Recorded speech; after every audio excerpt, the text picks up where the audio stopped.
مع الله في لألآت النجوم وحبك الغيوم وضوء القمر نحمدہ و نصلی علی رسولہ الکریم اما بعد بسم اللہ الرحمن الرحیم۔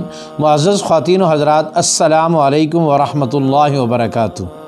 میں آپ کی خدمت میں حاضر ہوں پروگرام سنہری باتوں کے ساتھ، اور آج کی مجلس میں ہم آپ کو وضو میں بازوؤں کا سنت کے مطابق دھونے کا طریقہ سکھائیں گے۔ پہلی بات تو یہ ہے کہ شرعاً بازوؤں کا دھونا کنیوں سمیت یہ فرض ہے، اس کی حیثیت یہ ہے۔ اب فرض کو سنت کے مطابق کیسا دھونا ہے، تو پہلے میں وہ طریقہ عرض کر دیتا ہوں جو عموماً لوگوں میں پایا جاتا ہے۔ لوگ عموماً دو طریقے سے وضو کرتے ہیں۔ ایک طریقہ کار تو لوگوں کا یہ ہے کہ جب بازو دھونے کی باری آتی ہے تو ہم اپنے بازو کو کنی کی طرف سے بلند کر کے یوں ٹوٹی کے نیچے رکھتے ہیں اور اوپر سے پانی بہاتے ہیں اور ہاتھ سے یوں بازو مل رہے ہوتے ہیں، اور اس طرح کر ایک ہی مرتبہ وہاں نیچے رکھا اور پانی کو بہاتے رہے اور ہاتھ ملتے رہے۔ اس طریقے سے ہم نے یہ بازو دھو لیا۔ پھر ہم نے دوسرے بازو کو بھی ایسے ہی ٹوٹی کے نیچے رکھا اور اس کے اوپر پانی کو بہایا اور اس کے ساتھ ہم نے ہاتھ کو ملا اور اس طریقے سے ہم نے بازو کو دھو لیا۔ ایک طریقہ یہ ہے۔ اسی کے ساتھ دوسرا طریقہ یہ ہوتا ہے کہ ہم نے بازو کو تو جیسے بھی دھو لیا اور اس کے بعد دھونے کے بعد 3 مرتبہ ہم نے چلو پانی میں لیا اور اس کے بعد ہم یوں پانی کو بہاتے ہیں ہاتھ کے اوپر۔ 3 مرتبہ دائیں ہاتھ پر بہاتے ہیں دھونے کے بعد اور 3 مرتبہ بائیں ہاتھ پر بہاتے ہیں دھونے کے بعد۔ عموماً ہمارا بازو دھونے کا طریقہ عوام الناس میں یہی ہے۔ یہ دونوں طریقے خلاف سنت ہیں۔ اس میں سنت طریقہ یہ ہے کہ ہم اپنے بازوؤں کو دھونے کا پہلے دائیں چلو میں پانی بھرا اور اس دائیں چلو والے پانی کو اپنے بازو پر بہایا اور اس کے ساتھ ہم نے اپنے بازو کو خوب رگڑا، اور جب ہم نے ٹوٹی کے نیچے سے الگ کر کے، یہاں اس بات کا بھی اہتمام ہونا چاہیے، جب ہم نے ٹوٹی کے نیچے سے چلو میں پانی لیا اور پھر پانی لینے کے بعد اپنے بازو کو ٹوٹی سے پانی سے الگ کر لیا اور اس کو یوں بازو پہ بہایا اور اس کے بعد اس کو اچھی طریقے سے ہم نے ملا تاکہ کوئی جگہ خشک نہ رہ جائے۔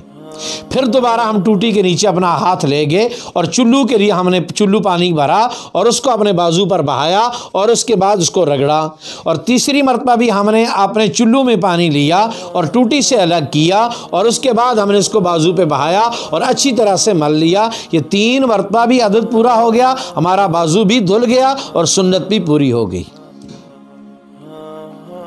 ایسے ہی بایاں ہاتھ دھونے کے لیے، بایاں بازو دھونے کے لیے ہم نے چلو میں پانی لیا اور اس پانی کو ہم نے بازو پہ بہایا اور اس کے بعد ہم نے اس کو بازو کو اچھی طرح رگڑا، اور چلو میں پانی لینے کے بعد بازو کو ٹوٹی سے جدا کر لینا چاہیے۔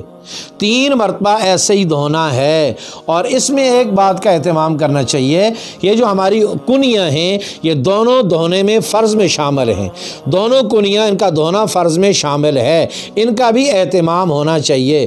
عموماً جلدی میں اور لاپرواہی کی بنیاد پر یہ دیکھا گیا ہے کہ کنیاں خشک رہ جاتی ہیں۔ جس وقت ہم نے بازوؤں کو ملنا ہے ان میں کنیوں کو اہتمام کے ساتھ ہم نے پانی پہنچا کر ملنا ہے تاکہ یہ جگہ خشک نہ رہ جائے۔ تو سنت طریقہ یہ ہو گیا کہ چلو میں پانی لیا، پانی کو بازو پر بہایا اور پانی سارے بازو کو ہم نے ملا اور ٹوٹی سے جدا کر کے 3 مرتبہ اس بازو کو دھویا اور 3 ہی مرتبہ اس بازو کو دھویا۔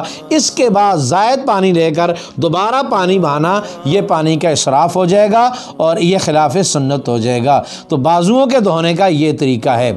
اگر کوئی چیز ایسی ہے جو پانی کے جلد میں پہنچنے میں رکاوٹ ہے، گھڑی ہے اور وہ گھڑی تنگ ہے، اور ایسی انگوٹھی ہے اور وہ انگوٹھی تنگ ہے، تو گھڑی اور انگوٹھی کا اتار دینا ضروری ہوگا۔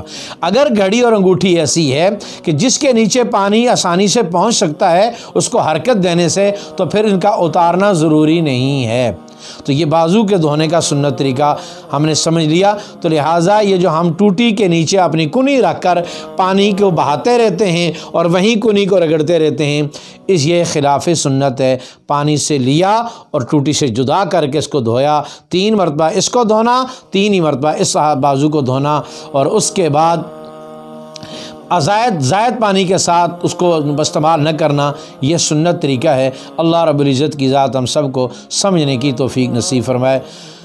اس دوران یاد رکھیے جب ہم بازو دھو رہے ہیں عموماً یہ وضو کا درمیان ہے، اس درمیان ایک دعا بھی ہے، اللہم اغفر لی ذنبی ووسع لی فی داری وبارک لی فی رزقی، اس دعا کو بھی ہم پڑھیں۔ بہرحال ایک وضو کے شروع کی دعا ہے بسم اللہ والحمد للہ، اور ایک وضو کے درمیان کی ہے۔ وضو کی درمیان کی دعا جو ہے نا وہ بازو دھوتے وقت بھی آدمی پڑھ سکتا ہے، عموماً یہ وضو کا درمیان ہے۔ تو اللہم اغفر لی ذنبی ووسع لی فی داری وبارک لی فی رزقی، اللہ تبارک و تعالیٰ سنت کا بھی اہتمام نصیب فرمائے اور دعاؤں کا بھی ہمیں اہتمام کرنے کی توفیق نصیب فرمائے۔ السلام علیکم ورحمۃ اللہ وبرکاتہ۔